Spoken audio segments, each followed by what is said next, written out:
Hello guys, അപ്പം നമുക്കിന്ന് നല്ല കുഞ്ഞൻ ആറ്റുമീൻ കിട്ടിയിട്ടുണ്ട്. അപ്പം ഇതും കൊണ്ട് എന്തെടുക്കുമെന്ന് ഇങ്ങനെ ആലോചിച്ചിരുന്നപ്പോഴാണ് ഉമ്മ അറിഞ്ഞെന്നാൽ നമുക്കിന്ന് വെറൈറ്റി ആയിട്ടൊന്ന് തോരൻ വെക്കാമെന്ന്. അപ്പോൾ ഒന്നും നോക്കിയില്ല, എന്നാൽ പിന്നെ നല്ല ഇഞ്ചിയും പച്ചമുളകും തേങ്ങയും വെളുത്തുള്ളിയൊക്കെ വെച്ച് നമുക്കൊരു തോരൻ വെക്കാമല്ലോ എന്നങ്ങ് ഓർത്തിരുന്നേ. അപ്പം നമുക്ക് നോക്കിയാലോ. ബായോ. അപ്പം നമ്മൾ മീനെല്ലാം വെട്ടി നല്ലപോലെ വൃത്തിക്ക് കഴുകിയൊക്കെ എടുത്തിട്ടുണ്ട്. ഇനി നമുക്കിതിന് വേണ്ട അരപ്പുകളെല്ലാം ഒന്ന് തയ്യാറാക്കാം. അപ്പോൾ നമുക്ക് തേങ്ങ എടുത്തിട്ടുണ്ട്, കാന്താരി മുളക് എടുത്തിട്ടുണ്ട്, ഒരു കഷ്ണം ഇഞ്ചി മുറിച്ചെടുത്തിട്ടുണ്ട്, പിന്നെ കുറച്ച് വെളുത്തുള്ളി. ഇതിനകത്തോട്ട് നമുക്ക് കുറച്ച് മഞ്ഞൾ പൊടിയും ആവശ്യത്തിന് ഉപ്പും കൂടെ ചേർത്തിട്ട് നമുക്കിതൊന്ന് നല്ലപോലെ ഇച്ചിരി വെള്ളം കൂടെ ഒഴിച്ചൊന്ന് അരച്ച് എടുക്കാവേ.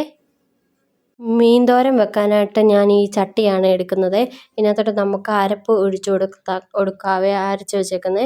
എന്നിട്ട് ഞാനൊരു വലിയ കഷ്ണം പുളി എടുത്തിട്ടുണ്ട്, കഴുകി മുറിച്ച് അത് ഇട്ട് കൊടുക്കാം. എന്നിട്ട് നമുക്ക് മീൻ പറക്കി ഇട്ട് കൊടുക്കാവേ അരപ്പിനകത്തോട്ടെ.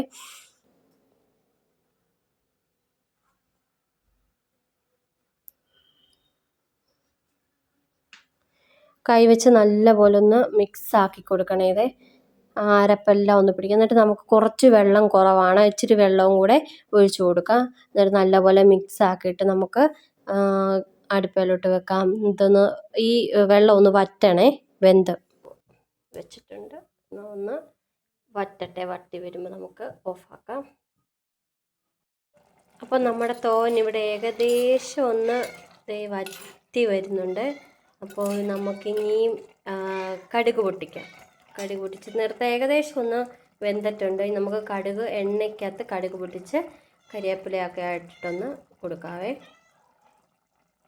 അപ്പോൾ ഗായ്സ്, ഇന്ന് എനിക്ക് അടുക്കളയിൽ മീൻ തോരൻ വെക്കാൻ കൂട്ട എൻ്റെ പൊന്നിയാണേ. ഇവ ഭയങ്കര സ്നേഹമാണ് നമ്മുടെ 3 പൂച്ചക്കുട്ടികൾക്കുവേ. ബാക്കി 2 പേര് വെളിയിൽ എവിടെയോ ഉണ്ട് കേട്ടോ. അപ്പോൾ ഭയങ്കര സ്നേഹമാണ്. കുറച്ച് എണ്ണ ഒഴിക്കാം. നമുക്ക് ആ എണ്ണ ഒന്ന് ചൂടായി കഴിഞ്ഞ് കുറച്ച് കടുകിടാം.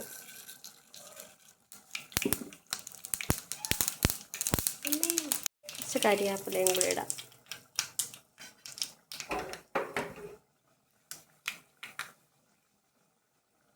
മീനകത്തോട്ട് നമുക്ക് ഇട്ട് കൊടുക്കാവേ.